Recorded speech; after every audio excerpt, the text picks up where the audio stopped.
Hello friends, ओम श्री गणेशाय नमः। जय मां लक्ष्मी। आप सभी का स्वागत है आपके अपने यूट्यूब चैनल पर। फ्रेंड्स, आपको और आपके परिवार को अक्षय तृतीया की हार्दिक शुभकामनाएं। फ्रेंड्स, आज की वीडियो में हम बात करने वाले हैं अक्षय तृतीया की शुभ मुहूर्त की, अक्षय तृतीया पर सोना खरीदने के शुभ मुहूर्त की, और साथ ही हम आपको बताएंगे कि अक्षय तृतीया पर क्या दान करना चाहिए और अक्षय तृतीया की पूजा विधि और अक्षय तृतीया से जुड़ी पौराणिक और प्रचलित कथाओं के बारे में। साथ ही हम आपको बताएंगे कि अक्षय तृतीया पर धन लाभ, शीघ्र विवाह और सर्व कामना सिद्धि के उपाय के बारे में। फ्रेंड्स, वीडियो शुरू करने से पहले आपसे रिक्वेस्ट है, अगर आप हमारे चैनल पर नए हैं और आपने अभी तक चैनल को सब्सक्राइब नहीं किया है तो प्लीज सब्सक्राइब कीजिएगा चैनल को, साथ ही प्रेस कीजिएगा बेल आइकन को, जिससे नए वीडियो से रिलेटेड नोटिफिकेशन आपको तुरंत प्राप्त हो सके। और वीडियो पसंद आने पर वीडियो को लाइक और शेयर जरूर कीजिएगा ताकि सभी भक्तों को इस वीडियो का लाभ प्राप्त हो सके। और कमेंट बॉक्स में ओम श्री गणेशाय नमः जरूर लिखिएगा। वैशाख मास में शुक्ल पक्ष की तृतीया तिथि को अक्षय तृतीया या आखा तीज होती है। पौराणिक ग्रंथों के अनुसार इस दिन जो भी शुभ कार्य किए जाते हैं उनका अक्षय फल मिलता है। यही वजह है कि इसको अक्षय तृतीया कहा जाता है। हालांकि हर मास में आने वाले शुक्ल पक्ष की तृतीया को शुभ माना जाता है, लेकिन वैशाख महीने में यह तिथि अत्यंत शुभ और लाभकारी मानी गई है। इस अबूझ मुहूर्त में किसी भी कार्य को करने पर माता लक्ष्मी का विशेष आशीर्वाद प्राप्त होता है और अमोघ फल की प्राप्ति होती है और आपके सभी कार्य शीघ्रता से पूर्ण होते हैं और 1000 गुना अधिक फल की प्राप्ति होती है। ऐसा माना जाता है कि अक्षय तृतीया अपने आप में सर्व सिद्धि मुहूर्त है, इसलिए इसको विशेष महत्व दिया गया है। ऐसा माना जाता है कि इस दिन किसी भी शुभ कार्य को करने के लिए पंचांग देखने की जरूरत नहीं होती है। इस दिन कोई भी शुभ कार्य जैसे विवाह, गृह प्रवेश, सोने चांदी के आभूषणों या कपड़ों की खरीदारी या वाहन, जमीन, घर की खरीदारी की जाती है, वो सभी लाभकारी होते हैं। अक्षय तृतीया के दिन नए कपड़े पहनना और नए आभूषण पहनना और नए संस्था का उद्घाटन करना अत्यंत श्रेष्ठ माना जाता है। पुराणों के अनुसार इस दिन पितरों को दिया गया पिंड दान और तर्पण या किसी भी प्रकार का दान देने से अक्षय फल की प्राप्ति होती है।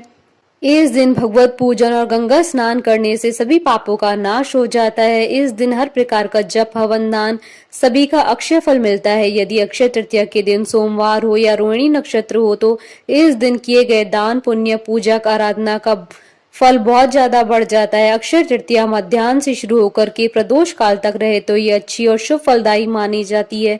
ऐसा कहा जाता है कि इस दिन अपने और प्रियजनों के अपराधों, पापों की क्षमा याचना भगवान के समक्ष सच्चे मन से करने से भगवान अवश्य ही उनके अपराधों को क्षमा करके उन्हें सद्बुद्धि देते हैं। इस दिन भगवान के चरणों में अपने गुनाहों और अपराधों को समर्पित करके उनसे सद्गुण और सदाचार और साकार का संकल्प लेकर वरदान मांगना चाहिए। शास्त्रों के अनुसार अक्षय तृतीया के दिन से ही सतयुग और त्रेता युग का आरंभ माना जाता है। इस दिन किया हुआ तप, दान अक्षय फलदायक होता है। इस दिन प्रातःकाल पंखा, चावल, नमक, घी, चीनी, सब्जी, फल, इमली, वस्त्र के दान का बहुत महत्व माना गया है। अक्षय तृतीया के दिन ब्रह्म मुहूर्त में उठकर गंगा स्नान करने के बाद भगवान विष्णु की शांतचित्त होकर विधि विधान से पूजा करने का भी प्रावधान है। नैवेद्य में जौ या गेहूं का सत्तू, ककड़ी और चने की दाल अर्पित की जाती है। इसके बाद फल, फूल, बर्तन तथा वस्त्र आदि ब्राह्मणों को दान के रूप में दिए जाते हैं। इस दिन ब्राह्मण को भोजन करवाना कल्याणकारी समझा जाता है। इस दिन लक्ष्मी नारायण की पूजा सफेद कमल अथवा सफेद गुलाब या पीले गुलाब से करना चाहिए। पुराणों के अनुसार अक्षय तृतीया के दिन भगवान विष्णु के छठे अवतार माने जाने वाले भगवान परशुराम का जन्म हुआ था। परशुराम ने महर्षि जमदाग्नि और माता रेणुका देवी के घर जन्म लिया था। यही कारण है कि अक्षय तृतीया के दिन भगवान विष्णु की उपासना की जाती है, इसलिए परशुराम की भी पूजा करने का विधान है। इस दिन माँ गंगा स्वर्ग से धरती पर अवतरित हुई थी। राजा भागीरथ ने गंगा को धरती पर अवतरित कराने के लिए हजारों वर्षों तक तप करके उन्हें धरती पर लाए थे। इस दिन पवित्र गंगा में डुबकी लगाने से मनुष्य के सारे पाप नष्ट हो जाते हैं। इस दिन माँ अन्नपूर्णा का जन्म दिवस भी मनाया जाता है। इस दिन गरीबों को खाना खिलाया जाता है और भंडारे किए जाते हैं। माँ अन्नपूर्णा के पूजन से रसोई तथा भोजन में स्वाद बढ़ जाता है। अक्षय तृतीया के अवसर पर महर्षि वेद व्यास जी ने महाभारत लिखना शुरू किया था। महाभारत को पांचवें वेद के रूप में माना जाता है। इसी में ही श्रीमद् भगवत गीता भी समाहित है। अक्षय तृतीया के दिन श्रीमद् भगवत गीता के 18वें अध्याय का पाठ करना चाहिए। भगवान शंकर जी ने भी इसी दिन भगवान कुबेर, माता लक्ष्मी की पूजा अर्चना करने की सलाह दी थी, जिसके बाद से अक्षय तृतीया के दिन माता लक्ष्मी की पूजा की जाती है। यह परंपरा आज तक चली आ रही है। अक्षय तृतीया के दिन ही पांडव पुत्र युधिष्ठिर को अक्षय पात्र की प्राप्ति हुई थी। इसकी विशेषता यह भी है कि इसमें कभी भोजन समाप्त नहीं होता है। इसके अलावा ब्रह्मा जी के पुत्र अक्षय कुमार का जन्मदिन भी इसी दिन हुआ था। अक्षय तृतीया के दिन को अबूझ मुहूर्त के नाम से जाना जाता है। बद्री नारायण के पट भी इसी दिन खुलते हैं। हयग्रीव का अवतार भी इसी दिन हुआ था। वृंदावन की श्री बांके बिहारी जी के मंदिर में केवल इसी दिन ही श्री विग्रह के चरण दर्शन होते हैं, अन्यथा यह पूरे वर्ष वस्त्रों से ढके रहते हैं। भविष्य पुराण के अनुसार इस दिन की युगादि तिथियों में गणना होती है। सतयुग और त्रेता युग का प्रारंभ भी इसी तिथि से हुआ था। फ्रेंड्स, अब आइए जानते हैं अक्षय तृतीया पर क्या कार्य नहीं करने चाहिए। अक्षय तृतीया के दिन किसी के प्रति अपने दिल में क्रोध का भाव न रखें। अगर इस दिन भगवान विष्णु और माँ लक्ष्मी की आराधना करने के बाद कोई व्यक्ति अपने मन में दूसरों के लिए बुरे भाव रखता है तो माँ लक्ष्मी उनके पास नहीं ठहरती है। अक्षय तृतीया के दिन शुभ फल प्राप्त करने के लिए सोने से बनी कोई वस्तु जरूर खरीदे। इस दिन घर खाली हाथ लौटना शुभ नहीं माना जाता है। यदि सोना खरीदना संभव न हो तो अपनी क्षमता अनुसार किसी अन्य धातु से बनी अपनी जरूरत का सामान खरीद सकते हैं।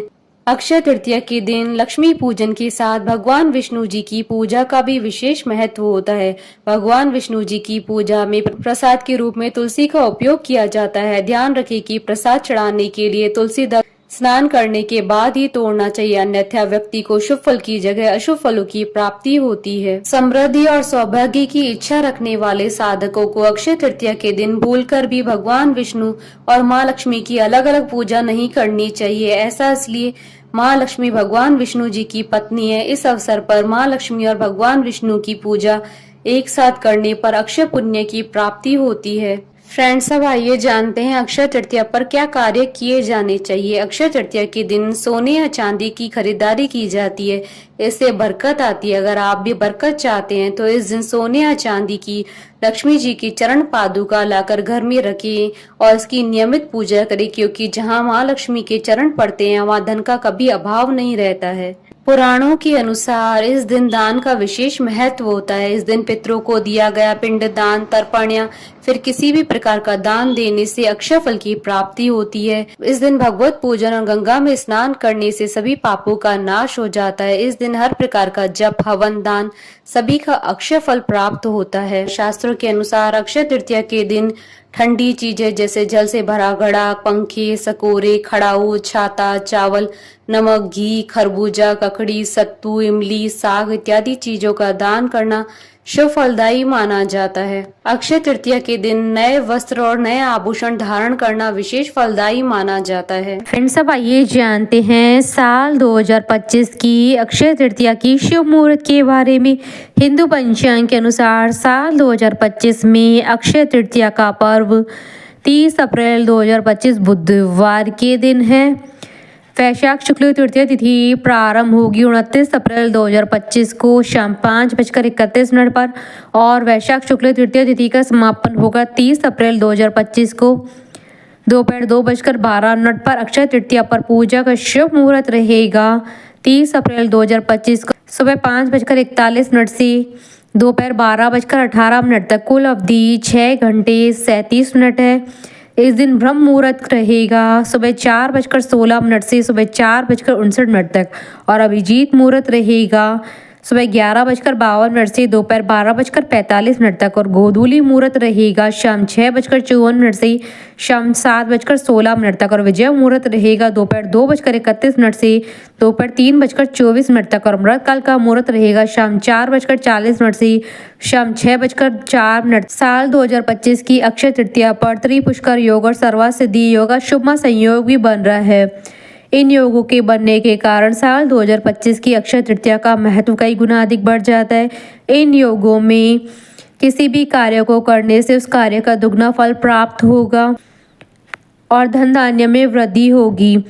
त्रिपुष्कर योग का प्रारंभ होगा सुबह 5:42 से शाम 5:31 तक और सर्वार्थ सिद्धि योग रहेगा सुबह 5:42 से शाम 6:47 तक। और अक्षय तृतीया पर सोना खरीदने का शुभ मुहूर्त रहेगा 29 अप्रैल 2025 को शाम 5:31 से अगले दिन 30 अप्रैल 2025 को शाम 5:41 तक और 30 अप्रैल 2025 को सुबह 5:33 से अगले दिन 1 मई 2025 को सुबह 2:50 तक। फ्रेंड्स, अब हमारे चैनल पर ज्वाइन बटन को दबाकर हमारे चैनल के मेंबर भी बन सकते हैं। हम हमारे चैनल के मेंबर्स के कमेंट्स को टॉप प्रायोरिटी पर रखकर उनका रिप्लाई करते हैं। सब आइए जानते हैं अक्षय तृतीया की पूजन विधि के बारे में। अक्षय तृतीया के दिन किसी पवित्र नदी या सरोवर में स्नान करके साफ वस्त्र धारण करें। इसके बाद एक चौकी लेकर उस पर गंगा जल छिड़के उस पर लाल रंग का वस्त्र बिछाएं। वस्त्र बिछाने के बाद भगवान श्री गणेश, भगवान विष्णु, माता लक्ष्मी और भगवान कुबेर की मूर्तियां तस्वीर स्थापित करें। इसके बाद उन पर अक्षत चढ़ाएं और सफेद कमल या सफेद गुलाब के फूल भगवान विष्णु, माता लक्ष्मी, भगवान गणेश और भगवान कुबेर को अर्पित करें। पुष्प अर्पित करने के बाद नैवेद्य के रूप में जौ, गेहूं या सत्तू, ककड़ी, चने की दाल आदि का चढ़ावा करें। इसके बाद भगवान गणेश, भगवान विष्णु, माता लक्ष्मी और भगवान कुबेर के आगे धूप व दीप जलाकर उनकी विधिवत पूजा करें। पूजा के बाद अक्षय तृतीया की कथा अवश्य पढ़ें या सुने। ऐसा करना बेहद शुभ माना जाता है। कथा सुनने के बाद धूप व दीप से भगवान की आरती करें। आरती उतारने के बाद उन्हें सफेद रंग की मिठाई का भोग लगाएं। इस दिन किसी निर्धन ब्राह्मण को भोजन करवाएं, उनका आशीर्वाद प्राप्त करें और अपने मंगल की कामना करें। फ्रेंड्स, अब आइए जानते हैं अक्षय तृतीया पर किए जाने वाले विशेष उपायों के बारे में। अक्षय तृतीया के दिन सुबह जल्दी उठकर नित्य कार्यों से निपटकर तांबे के बर्तन में शुद्ध जल लेकर भगवान सूर्य को जल चढ़ाएं। जल चढ़ाते समय इस मंत्र का जप करें। ओम भास्कराय विद्महे महातेजाय धीमहि तन्नो सूर्य प्रचोदयात्। अक्षय तृतीया के बाद हर दिन 7 बार इस प्रक्रिया को दोहराएं। कुछ ही दिनों में आपका भाग्य चमक उठेगा। यदि यह उपाय सूर्योदय के 1 घंटे के भीतर किया जाए तो और भी जल्दी असर दिखाता है। यदि युवा लड़के लड़की के विवाह में बाधा आ रही है तो अक्षय तृतीया की रात्रि में एक पाटे पर पीला कपड़ा बिछाएं और पूर्व दिशा की ओर मुंह करके बैठ जाएं। अपने सामने मां पार्वती का चित्र रखें। पाटे पर एक मुट्ठी गेहूं की डेरी रखें। गेहूं पर एक विवाह बाधा निवारण यंत्र स्थापित करें और चंदन या केसर से यंत्र को और स्वयं को तिलक करें। इसके बाद हल्दी की माला से बृहस्पति के मंत्र ओम ग्राम ग्रीम ग्रोम स गुरुवे नमः की 7 माला का जाप करें। यदि शत्रु बार बार परेशान कर रहे हैं और कार्य में बाधा पहुंचा रहे हैं और व्यापार में हानि कर रहे हैं तो अक्षय तृतीया के दिन मूंगे से बनी हुई हनुमान प्रतिमा की स्थापना अपने घर में करें और इस पर सिंदूर लगाकर लाल मूंगे की माला से ओम हन हनुमते नमः मंत्र की माला से जाप करें। शीघ्र ही शत्रुओं पर आपकी विजय होगी। अक्षय तृतीया का दिन धन प्राप्ति के लिए सर्वश्रेष्ठ माना गया है। इस दिन दक्षिणावर्ती शंख, 7 गोमती चक्र और 14 सफेद कोड़ियों को कच्चे दूध गंगा जल से स्नान कराकर लाल रेशमी कपड़े पर अपने पूजा स्थान में स्थापित करें। इन पर केसर का तिलक करें, मिश्री का भोग लगाएं और सुगंधित धूप जलाएं। अक्षय तृतीया के बाद प्रतिदिन इनकी पूजा करते रहें। शीघ्र ही धन संबंधी समस्याएं समाप्त होंगी। स्थायी संपत्ति यानी भूमि भवन की प्राप्ति के लिए अक्षय तृतीया के दिन स्फटिक के श्री यंत्र की स्थापना घर के उत्तर पूर्व या ईशान दिशा में करें। अक्षय तृतीया के बाद भी प्रतिदिन इसे शुद्ध जल से स्नान करवाकर विधिवत पूजन अर्चन करें। प्रतिदिन श्री सूक्त का पाठ करें। इससे व्यक्ति कई भवनों का मालिक होता है। ऋण मुक्ति के लिए अक्षय तृतीया पर अपने पूजा स्थान में लाल कपड़े पर कनक धारा यंत्र की स्थापना करें। पंचोपचार पूजा करें। 51 दिन तक कनक धारा स्त्रोत का पाठ करें।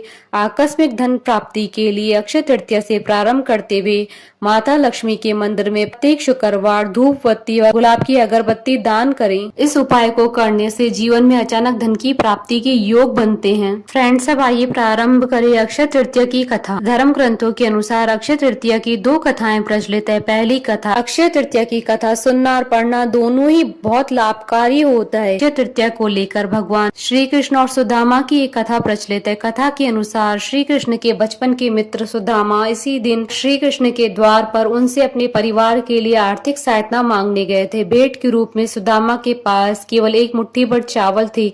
श्री कृष्ण से मिलने के बाद अपना भेंट उन्हें देने में सुदामा को संकोच हो रहा था, किंतु भगवान कृष्ण ने मुट्ठी भर चावल सुदामा के हाथ से ले लिया और बड़े चाव से खाया। और सुदामा श्री कृष्ण के अतिथि थे। श्री कृष्ण ने उनका भव्य रूप से आदर सत्कार किया। ऐसे सत्कार से सुदामा बहुत ही प्रसन्न हुए, किंतु आर्थिक सहायता के लिए श्री कृष्ण से कुछ भी न कहना उचित समझा। वह बिना कुछ बोले अपने घर के लिए निकल पड़े। जब सुदामा अपने घर पहुंचे तो दंग रह गए। उनके टूटे फूटे झोंपड़े के स्थान पर एक भव्य महल था और उनकी गरीब पत्नी और बच्चे नए वस्त्र और आभूषण पहने थे। सुदामा को यह समझते देर न लगी कि यह उनकी मित्र और विष्णु अवतार भगवान कृष्ण के आशीर्वाद के कारण प्राप्त हुआ है। यही कारण है कि अक्षय तृतीया को धन संपत्ति की लाभ प्राप्ति से भी जोड़ा जाता है। अक्षय तृतीया की दूसरी कथा। एक समय की बात है कि धर्मदास नाम का व्यक्ति अपने परिवार के साथ एक गांव में रहता था। वह बहुत ही निर्धन था। वह हमेशा अपने परिवार के पालन पोषण के लिए चिंतित रहता था। उसके परिवार में सदस्यों की संख्या बहुत अधिक थी। धर्मदास भगवान में बहुत आस्था रखता था। एक बार उसे किसी ने अक्षय तृतीया का व्रत रखने की सलाह दी, जिसके बाद उसने अक्षय तृतीया का व्रत करने के लिए सोचा। वह अक्षय तृतीया के दिन ब्रह्म मुहूर्त में उठा और गंगा नदी में स्नान करने गया। उसके बाद उसने विधि विधान से भगवान विष्णु जी की आराधना की। उस दिन अपनी सामर्थ्य के अनुसार पंखा, जौ, सत्तू, चावल, नमक, गेहूं, गुड़ आदि वस्तुएं भगवान जी के चरणों में रखकर ब्राह्मण को अर्पित कर दी। इतना सब दान में जाता देख उसकी पत्नी और उसके परिवार वालों ने उसे रोका। उन्होंने कहा कि अगर आप इतना कुछ दान में देंगे तो परिवार का पालन पोषण कैसे होगा। फिर भी धर्मदास अपने कर्म से विचलित नहीं हुआ। उसने ब्राह्मण को सब कुछ दान दे दिया। जब भी अक्षय तृतीया आती वह इसी प्रकार दान पुण्य करता था। उसके जीवन में अनेक विपरीत परिस्थितियां आई, पर वह अपने कर्म को करने से पीछे नहीं हटा। इस जन्म के पुण्यों के फलों की प्राप्ति के रूप में अगले जन्म में वह राजा कुशावती के रूप में पैदा हुआ, जो बहुत ही महान प्रतापी राजा थे। उसके राज्य में सभी प्रकार के सुख थे, किसी भी प्रकार की कोई कमी नहीं थी। उन्होंने अपने जीवन में किसी भी तरह का अन्याय नहीं किया। उनकी इस कर्म के रूप में अक्षय तृतीया का फल हमेशा मिलता रहा। जिस प्रकार भगवान ने धर्मदास के ऊपर अपनी कृपा बरसाई, उसी प्रकार जो भी इस कथा को सुनता है, भगवान की विधि विधान से पूजा करता है, दान करता है, उसे इस व्रत के शुभ फल अवश्य प्राप्त होते हैं। बोलिए भगवान विष्णु की जय, सनातन धर्म की जय। हमारे साथ इस वीडियो में अंत तक बने रहने के लिए आपका धन्यवाद। ओम श्री गणेशाय नमः। जय मां लक्ष्मी।